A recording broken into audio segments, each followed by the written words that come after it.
ಅದು ಮಲೆನಾಡಿನ ಪ್ರಸಿದ್ಧ ಜಲಾಶಯ. ಈ ಬಾರಿಯ ಮುಂಗಾರಿನ ಅಭಿಷೇಕಕ್ಕೆ ಆ ಡ್ಯಾಮ್ ಭೋರ್ಗರಿತಾ ಇದೆ. ಹೀಗಾಗಿ ಅನ್ನದಾತರ ಖುಷಿಗೆ ಪಾರವೇ ಇಲ್ಲ. ಇನ್ನು ಪ್ರವಾಸಿಗರಂತೂ ಆ ಜಲಾಶಯದ ಚಂದ ನೋಡಿ ಎಂಜಾಯ್ ಮಾಡ್ತಿದ್ದಾರೆ.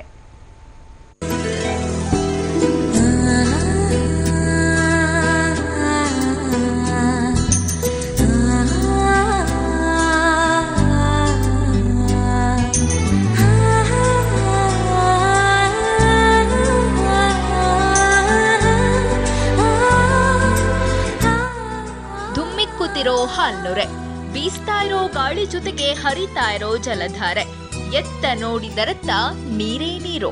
ಹೌದು, ಇದೀಗ ಶಿವಮೊಗ್ಗದ ತುಂಗಾ ಡ್ಯಾಂ ಭರ್ತಿಯಾಗಿದೆ. ಅವಧಿಗಿಂತ ಮೊದಲೇ ಮುಂಗಾರು ಆರಂಭವಾದರೂ ಮಲೆನಾಡಿನ ಪ್ರಸಿದ್ಧ ಜಲಾಶಯ ತುಂಬದೆ ರೈತರಲ್ಲಿ ಆತಂಕವನ್ನ ಸೃಷ್ಟಿಸಿತ್ತು. ಆದ್ರೆ ಈ ಬಾರಿ ಜೂನ್ ತಿಂಗಳ ಕೊನೆಯಲ್ಲೇ ಡ್ಯಾಂ ತುಂಬಿರೋದು ಅನ್ನದಾತರಿಗೆ ನೆಮ್ಮದಿ ತಂದಿದೆ.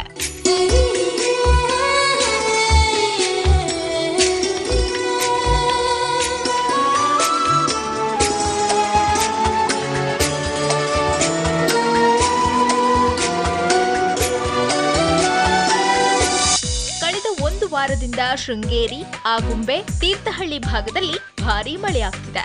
ಹೀಗಾಗಿ ಶಿವಮೊಗ್ಗ ತಾಲೂಕಿನ ಗಾಜನೂರು ಬಳಿ ಇರುವ ತುಂಗಾ ಡ್ಯಾಂ ಭರ್ತಿಯಾಗಿದೆ. ತುಂಗಾ ಡ್ಯಾಂ 3.24 ಟಿಎಂಸಿ ನೀರಿನ ಸಾಮರ್ಥ್ಯ ಹೊಂದಿದೆ.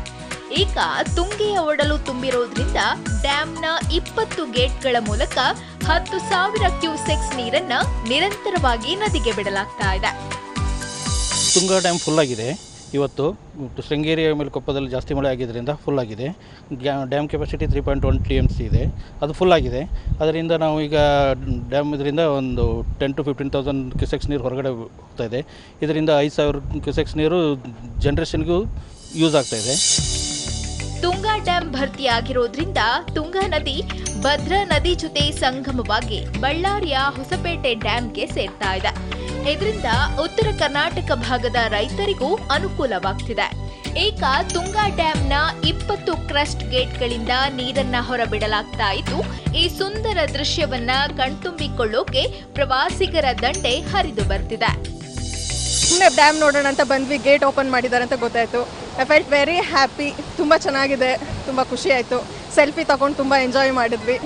ಫಸ್ಟ್ ಟೈಮ್ ಶಿವಮೊಗ್ಗದವರೇ ಆಗಿದ್ರು ಕೂಡ ಫಸ್ಟ್ ಟೈಮ್ ಇವತ್ತು ನೋಡಿರೋದು. ಇಷ್ಟು ದಿನ ನೋಡಿರಲಿಲ್ಲ ನಾನು. ಫೆಲ್ಟ್ ಹ್ಯಾಪಿ, ತುಂಬ ಚೆನ್ನಾಗಿದೆ. ಒಟ್ನಲ್ಲಿ ಮಳೆಗಾಲದ ಅಬ್ಬರ ಶುರುವಾಗ್ತಾ ಇದ್ದಂತೆ ಜೂನ್ ಕೊನೆಯ ವಾರದಲ್ಲೇ ತುಂಗಾ ಡ್ಯಾಂ ಭರ್ತಿಯಾಗಿದೆ. ಹೀಗಾಗಿ ರೈತರು ಕೂಡ ನಿಟ್ಟುಸಿರು ಬಿಟ್ಟಿದ್ದಾರೆ. ಬಸವರಾಜ್ ಯರಗಣವಿ, TV9 ಶಿವಮೊಗ್ಗ.